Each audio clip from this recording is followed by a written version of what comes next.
जय जिजाऊ, मी आशिष मगर. स्वागत आहे तुमचं एटीएम गुरु युट्यूब चॅनलवर. बघा, महाराष्ट्रामध्ये सध्या शेकडो जाती आहेत, शेकडो म्हणण्यापेक्षा हजारो जाती आहेत.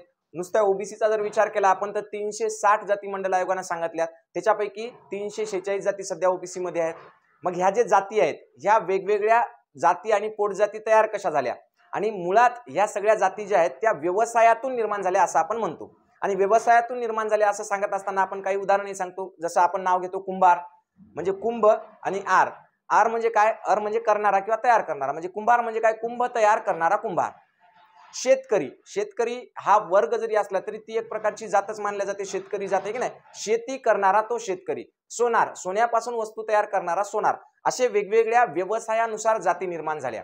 आता या जाती निर्माण होत असताना बऱ्याच वेळा एकाच जातीतून वेगवेगळ्या पोटजाती तयार झाल्या. म्हणजे काही जातींचं मूळ जर पाहायला गेलं आपण तर ते एकच असतं आणि तिच्यापासून त्या वेगवेगळ्या जाती तयार झालेल्या असतात. त्याचप्रमाणे आता मूळ किंवा मुख्य व्यवसाय शेती असणाऱ्या ज्या जाती आहेत महाराष्ट्रातल्या प्रमुख जाती, तर त्या 3 जाती आहेत प्रमुख. त्या 3 जाती कोणत्या? तर धनगर, कुणबी आणि माळी. या तिन्ही जातीचं मूळ शेतीशी निगडीत आहे.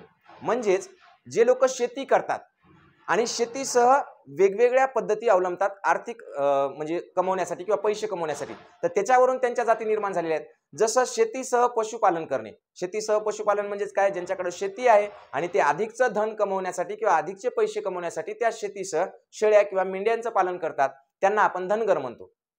धनगरमध्ये जो धन शब्द आहे तो धन शब्द पैशावरून किंवा आर्थिक बाबतीशी निगडीत आहे. धन कमवणारे म्हणजे धनगर. म्हणजे मुळात ज्यांचा व्यवसाय शेती आहे पण त्या शेतीतून अधिकचं उत्पन्न मिळावं, अधिकचं धन मिळावं म्हणून ज्यांनी शेतीसह शेळ्या आणि मेंढ्यांचं पालन केलेलं आहे त्यांना आपण धनगर म्हटलं. त्यानंतर दुसऱ्या याच्यातला दुसरी एक प्रवर्ग किंवा दुसरी एक जात आपण म्हणू किंवा गट म्हणू कुणबी. कुणबी म्हणजे काय? तर मातीच्या कणाकणांमध्ये बी पेरून त्याच्यापासून धान्य उगवणारा म्हणजे कुणबी. या कुणबी शब्दालाच कणबी असं सुद्धा म्हणतात काही ठिकाणी. कणबी म्हणजे कणांमध्ये बी रुजवून त्याच्यापासून उत्पन्न घेणारा, तर हे कुणबी. तर कुणबी कोणाला म्हणायचं नेमकं?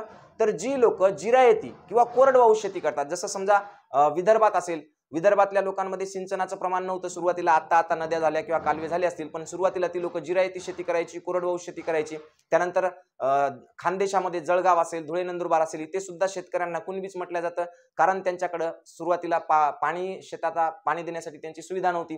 किंवा मग मराठवाड्यामध्ये अजून सुद्धा तरी जास्तीत जास्त प्रमाणात कोरडवाहू शेती केली जाते आणि म्हणून मराठवाड्यातही काही ठिकाणी त्यांना कुणबी असं म्हटलं जातं. म्हणजे जी लोक शेतीच करतात परंतु जिरायती किंवा कोरडवाहू करतात अशा सगळ्यांना कुणबी म्हटलं जातं. त्यानंतर तिसरा प्रकार येतो याच्यामधला माळी. माळी म्हणजे काय? तर जी लोक आपली शेती करत असताना पाण्याचा वापर करतात, म्हणजे बागायती शेती करतात, त्यांना आपण माळी असं म्हणत असतो.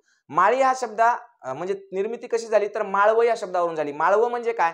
की जिथं वर्षभर पाणी पुरतं आणि त्या पाण्यापासून भाजी पाला असे म्हणजे पिकं घेऊ शकतात आणि ते पिकं वर्षभर मार्केटमध्ये किंवा बाजारामध्ये ते पुरवू शकतात, त्यांना आपण माळव असं म्हणतो. मग या माळव या शब्दापासूनच माळी हा शब्द तयार झाला. म्हणजे ज्यांच्याकडे शेती आहे, ज्या शेतीसाठी पाणी उपलब्ध आहे आणि जे वर्षभर या पाण्याचा वापर करून शेतातून भाजीपाला यासारखी किंवा फळं जे उत्पन्न करतात त्यांना आपण बागायतदार म्हणतो किंवा त्यांना आपण असं माळी म्हणत असतो.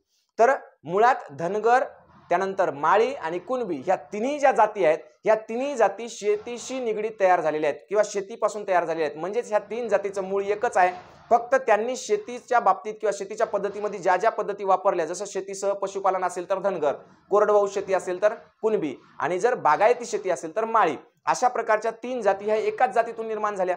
आता मूळ मुद्दा इथं असा आहे की या जाती कशा पडल्या? सुरुवातीला यांचे फक्त गट होते, म्हणजे शेळ्या मेंढ्या पालन करणारे शेतीसह यांचा एक गट होता ज्याला धनगर नावाने नंतर जात पडली. त्याच्यानंतर कोरडवाहू शेती करणाराचा एक गट होता, त्याच्यानंतर बागायती शेती करणाराचा एक गट होता. या तिन्ही गटामध्ये सुरुवातीला रोटी आणि बेटी दोन्ही व्यवहार होत होते. पण हळूहळू काय झालं की याच्यातला रोटी व्यवहार तर कायम राहिला, पण बेटी व्यवहार मात्र आपसात होणे बंद झाला. मग त्यांनी काय केलं? धनगर लोकांनी किंवा धनगर गटाने आपल्यातला बेटी व्यवहार फक्त आपल्याच गटाशी चालू ठेवला, म्हणजे धनगरांनी धनगरांशीच फक्त बेटी व्यवहार केला आणि म्हणून मग धनगर ही एक जात तयार झाली. त्यानंतर कुणब्यांनी आपला बेटी व्यवहार फक्त कुणब्यांशीच चालू ठेवला म्हणून कुणबी ही एक जात तयार झाली. त्यानंतर माळ्यांनी सुद्धा आपला बेटी व्यवहार फक्त आपल्याच गटातील लोकांशी करायला सुरुवात केली आणि त्याच्यामुळे मग माळी ही एक जात तयार झाली. म्हणजे मुळात धनगर, कुणबी आणि माळी ह्या तिन्ही एकच जाती आहेत आणि त्या तिन्ही जातीची उत्पत्ती शेती व्यवसायानुसार झालेली आहे किंवा तिन्ही जातीची उत्पत्ती मराठा या जातीतून झालेली आहे असं आपल्याला म्हणता येईल. मुळात मराठा ही जात अस्तित्वात येण्यापूर्वीच धनगर, माळी आणि कुणबी या तिन्ही जाती अस्तित्वात आल्या, कारण त्यावेळेला मराठा जात म्हणून अस्तित्वात नव्हती, तर ती एक समूहवाचक संज्ञा होती किंवा मराठा हा जो शब्द होता तो समूहवाचक किंवा भाषावाचक शब्द होता. कारण मराठा शब्दाची उत्पत्ती किंवा मरहराट्टा शब्दाची उत्पत्ती ही सिंधू संस्कृतीपासून आहे. सिंधू संस्कृतीमधली जी भाषा होती तिला मरहराट्टी असं भाषा म्हटलं जातं आणि त्याची लिपी जी होती ती मार अंकी लिपी होती. म्हणजे त्या मरहराट्टीमध्ये सुद्धा मराठा हा शब्द येतो, मार अंकी लिपीमध्ये सुद्धा मार हा शब्द येतो. म्हणजेच महाराष्ट्रातला जो मराठा समाज आहे तो सिंधू कालापासून आहे आणि त्या बाबतीतला पुरावा आपलं पुण्याच्या नाणेघाटामध्ये सुद्धा भेटलेला आहे. नाणेघाटामध्ये एक शिलालेख सापडला जो की 3000 वर्षापूर्वीचा असू शकतो. त्याच्यावर असं लिहिलेलं आहे मरहराट्टा असं कोरलेला आहे. म्हणजेच मराठा या जातीतूनच या 3 जाती उत्पन्न झालेल्या आहेत किंवा शेतकरी म्हणजे शेती व्यवसाय करणाऱ्या लोकांपासूनच ह्या 3 जाती म्हणजे धनगर, कुणबी आणि माळी ह्या 3 जाती निर्माण झाल्यात आणि ह्या तिन्ही जाती एकाच जातीपासून निर्माण झाल्यात. परंतु या 3 पैकी जर सामाजिक स्टेटस पाहिलं आपण किंवा त्यांचं आर्थिक जर स्टेटस पाहिलं तर याच्यातली माळी ही जात सर्वात समोरची निघते. कारण माळ्यांकडे बागायती शेती होती आणि त्याच्यामुळे माळ्यांचं स्टेटस जे आहे ते सध्याच्या कुणबी किंवा धनगर या दोघांपेक्षाही पुढचं ठरतं. कारण त्यांच्याकडे बागायती शेती असल्यामुळे त्यांची परिस्थिती आर्थिक आणि सामाजिक दोन्ही बाबतीमध्ये ते या इतर 2 वर्गापेक्षा श्रेष्ठ ठरतात. तर याच प्रकारे आपल्या इथं ह्या जाती निर्माण झालेल्या आहेत.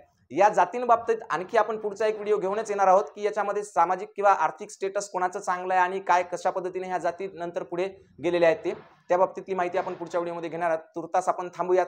धन्यवाद. थांबतो इथं. जय महाराष्ट्र.